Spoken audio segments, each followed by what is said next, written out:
Assalamualaikum warahmatullahi wabarakatuh. Halo teman-teman semuanya, perkenalkan saya Putri Amanda dengan NIM 2306113367. Di sini saya akan menjelaskan materi tentang metode pengukuran kelangkaan sumber daya alam. Sebelumnya, saya mengucapkan terima kasih kepada Bapak Meki Herwan SPMSI selaku dosen pengampu mata kuliah Ekonomi Sumber Daya Alam. Dengan adanya mata kuliah ini, kita dapat menambah pengetahuan dan pemahaman kita tentang metode pengukuran kelangkaan sumber daya alam. Baiklah, saya akan memulai presentasi saya. Selamat menyaksikan. Baiklah, yang pertama itu ada pendahuluan. Menurut Azam et al. 2022, kelangkaan sumber daya alam dapat didefinisikan sebagai kurangnya ketersediaan sumber daya yang diperlukan untuk konsumsi dan penggunaan manusia. Kelangkaan sumber daya memiliki dampak yang besar dalam pengambilan keputusan, pembangunan ekonomi, dan lingkungan. Selanjutnya itu adalah jenis-jenis kelangkaan. Yang pertama adalah kelangkaan fisik. Kondisi ketika sumber daya alam tidak mencukupi untuk memenuhi kebutuhan. Kelangkaan ini dapat terjadi pada sumber daya alam yang tidak dapat diperbaharui. Kelangkaan ini biasanya berkaitan dengan keterbatasan jumlah sumber daya alam yang tersedia secara alami. Misalnya, air bersih, lahan subur, tambang mineral. Jika sumber daya ini terus dieksploitasi tanpa pengelolaan yang bijak, maka akan habis atau rusak. Kedua itu adalah kelangkaan ekonomi. Kondisi di mana sumber daya yang tersedia tidak mencukupi untuk memenuhi kebutuhan manusia yang tidak terbatas, memaksa manusia untuk membuat pilihan dan skala prioritas. Dan yang ketiga itu adalah kelangkaan sosial dan institusional. Kelangkaan ini terjadi bukan karena sumber daya tidak ada, tetapi karena hambatan distribusi atau akses. Bisa disebabkan oleh kebijakan pemerintah, infrastruktur yang buruk, atau ketimpangan sosial. Faktor-faktor yang mempengaruhi kelangkaan. Yang pertama itu adalah ketersediaan dan laju eksploitasi. Sumber daya yang dieksploitasi melebihi tingkat ketersediaannya akan mengalami kelangkaan. Contohnya, deforestasi mangrove untuk tambak dan pembangunan. Yang kedua itu adalah teknologi dan efisiensi. Perkembangan teknologi dapat mengurangi kelangkaan dengan meningkatkan efisiensi. Pengelolaan yang tidak ramah terhadap lingkungan. Yang ketiga adalah permintaan dan populasi. Pertumbuhan populasi dan peningkatan konsumsi mempercepat eksploitasi terhadap sumber daya alam. Metode pengukuran kelangkaan. Yang pertama itu ada indikator fisik. Pada indikator fisik, terdapat dua cara pengukuran. Yang pertama adalah cadangan tersedia dan tingkat ekstraksi. Pengukuran kelangkaan melalui indikator fisik mengandalkan analisis kuantitatif cadangan tersisa dan laju ekstraksi. Contoh nyata terlihat pada kelangkaan air di Indonesia, di mana cadangan per kapita 1.700 meter kubik per hari tidak diimbangi dengan pengelolaan ekstraksi berkelanjutan. Yang kedua itu adalah indeks depresi sumber daya alam. Depresi merupakan metode akuntansi untuk mengukur penyusutan nilai sumber daya alam akibat eksploitasi. Metode pengukuran yang kedua adalah indikator ekonomi. Pada indikator ekonomi terdapat tiga pengukuran. Yang pertama adalah menurut harga pasar dan biaya eksternalitas. Harga pasar seringkali tidak mencerminkan biaya eksternalitas, baik positif maupun negatif, yang timbul dari aktivitas ekonomi.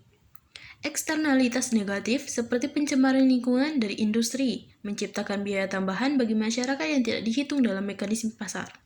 Yang kedua itu adalah perubahan dalam rente sumber daya alam. Rente sumber daya alam merupakan selisih antara harga pasar dan biaya produksi, yang seringkali tidak dioptimalkan oleh negara.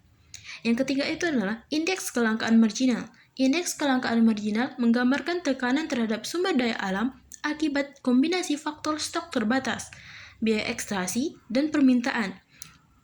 Konsep scarcity rent dalam ekonomi sumber daya alam merujuk pada nilai tambah yang muncul akibat kelangkaan, yang seharusnya menjadi dasar penetapan harga sumber daya alam. Metode pengukuran kelangkaan yang ketiga adalah indikator GDP dan indeks keberlanjutan lingkungan. Terdapat dua cara, yaitu Green GDP atau Produk Domestik Bruto Hijau. Green GDP adalah versi perhitungan PDB yang sudah memperhitungkan kerusakan lingkungan dan penurunan sumber daya alam. Metode ini memberikan gambaran yang lebih realistis mengenai pertumbuhan ekonomi karena memperhitungkan dampak negatif dari aktivitas ekonomi terhadap lingkungan. PDB hijau digunakan untuk mendukung transisi menuju ekonomi berkelanjutan. Yang kedua itulah Environmental Performance Index atau EPE. EPE mengukur kinerja lingkungan suatu negara melalui indikator seperti kualitas udara, akses air bersih, konversi alam, dan emisi karbon. Indeks ini membantu mengevaluasi efektivitas kebijakan lingkungan dan menjadi alat pembanding antar negara. Selanjutnya itu adalah dampak kelangkaan sumber daya alam mangrove. Dampak terhadap perekonomian. Perekonomian sangat terdampak oleh langkanya sumber daya alam, terutama pada sektor-sektor seperti pertambangan, kehutanan, dan perkebunan, yang bergantung pada ketersediaan sumber daya alam.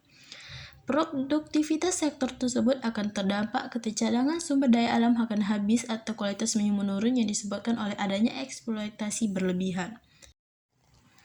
Yang kedua adalah dampak terhadap lingkungan. Kerusakan lingkungannya semakin meluas merupakan dampak paling nyata dari kelangkaan sumber daya alam. Penggunaan lahan, air, dan hutan yang berlebihan mempercepat kerusakan ekosistem, meningkatkan emisi karbon, dan menghambat kemampuan alam untuk menyembuhkan dirinya sendiri. Salah satu contoh adalah isu kelangkaan air yang terjadi di Pulau Jawa dikarenakan eksploitasi air dan pencemaran air. Dampak yang ketiga adalah dampak terhadap sosial dan kesejahteraan. Beberapa permasalahan sosial seperti sengketa tanah, akses yang tidak merata terhadap sumber daya, dan migrasi yang disebabkan oleh kerusakan lingkungan atau hilangnya mata pencaharian semuanya disebabkan oleh kelangkaan sumber daya alam. Kelangkaan sumber daya alam akhirnya mengakibatkan penurunan kesejahteraan masyarakat dan kualitas hidup.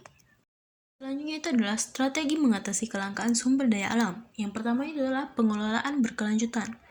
Restorasi dan konservasi salah satu teknik penting untuk memastikan bahwa sumber daya alam terus ada untuk generasi sekarang dan mendatang. Berbagai hal yang dapat dilakukan adalah dengan memanfaatkan sumber daya alam secara efektif, menjaga kemampuan alam untuk bergenerasi, dan menjaga keseimbangan ekosistem. Yang kedua itu adalah penggunaan teknologi ramah lingkungan. Teknologi hijau dapat membantu mengatasi kelangkaan sumber daya alam dengan mengurangi polusi serta limbah. Pada penelitian, Astuti et al. 2024 memaparkan bahwa teknologi ramah lingkungan terbukti penting untuk mengatasi masalah limbah padat yang tentunya dapat berhasil melalui kerjasama yang baik antara pemerintah, akademisi, dan masyarakat. Kebijakan ekonomi dan regulasi. Melalui kebijakan dan regulasi ekonomi yang berpihak pada rakyat miskin, pemerintah memainkan peran penting dalam mengendalikan pengelolaan sumber daya alam. Yang terakhir itu adalah pendekatan ekonomi sirkular. Tujuan dari pendekatan ini adalah untuk mengurangi jumlah bahan sisa yang tidak dapat digunakan dan dibuang ke tempat pembuangan akhir. Kesimpulannya, sumber daya alam kita terbatas dan kita perlu mengelolanya dengan baik. Kelangkaannya terjadi ketika kita menggunakan terlalu banyak sumber daya. Lebih cepat daripada alam dapat memperbaharuinya. Untuk mengetahui seberapa langka sumber daya alam kita bisa menggunakan jumlah yang tersisa, harga pasar, serta seberapa baik kita menjaga lingkungan. Kelangkaan ini berdampak pada ekonomi, lingkungan, dan kehidupan kita sehari-hari. Kita perlu menggunakan teknologi yang lebih baik, membuat aturan yang lebih tepat, dan mengubah cara kita menggunakan barang agar cara sumber daya alam tetap ada untuk generasi mendatang. Contohnya itu adalah hutan mangrove diperlukan pengelolaan bijak dan teknologi ramah lingkungan. Oleh karena itu, perlindungan dan pengelolaan berkelanjutan hutan mangrove untuk memastikan keberlanjutan sumber daya alam bagi generasi mendatang. Baiklah, sekian presentasi dari saya. Terima kasih. Assalamualaikum warahmatullahi wabarakatuh.